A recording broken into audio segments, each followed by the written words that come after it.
Hello बच्चों, कैसे आप सभी? होप करती हूँ कि सभी बहुत अच्छे होंगे। मैं आप लोग के लिए लेकर आई हूँ महत्वपूर्ण कवि परिचय।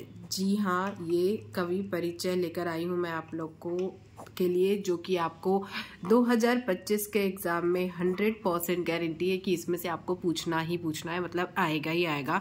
सो आपको ये कुछ मतलब मैं ज़्यादा नहीं, सिर्फ 4 कवि परिचय ऐसे लेके आई हूँ जो इतने ज़्यादा इंपॉर्टेंट है और बार बार रिपीटेशन में आपसे पूछे जाते हैं।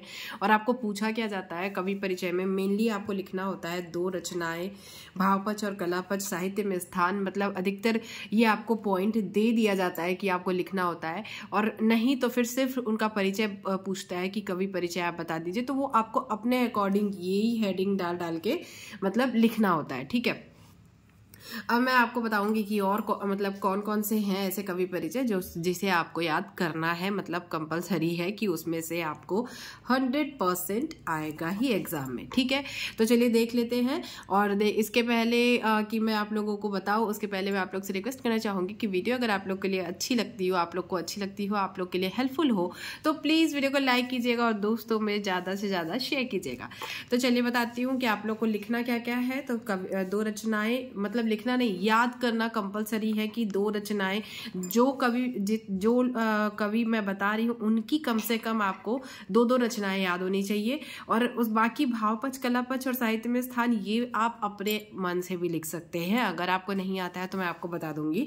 भावपक्ष, कलापक्ष और साहित्य में स्थान, ये तो किसी भी कवि परिचय का आए, आपको सब में एक जैसा ही लिखना है। ठीक है, थोड़ा सा फेरबदल करके आपको सब में एक ही जैसा लिखना है। तो ये हर किसी का अलग अलग पढ़ने की जरूरत आपको है नहीं। ठीक है, कुछ लाइनें हैं जो आपको याद करनी है और वही सब में छाप देना है और फुल नंबर आपको मिलेंगे।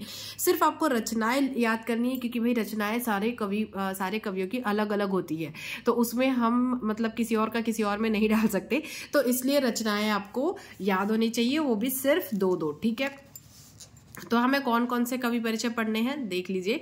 हमें पढ़ने हैं तुलसीदास। ठीक है, तुलसीदास मोस्ट इंपॉर्टेंट है कि मतलब ये आएगा ही आएगा, तो ये हमारा बहुत ज़्यादा इम्पॉर्टेंट है।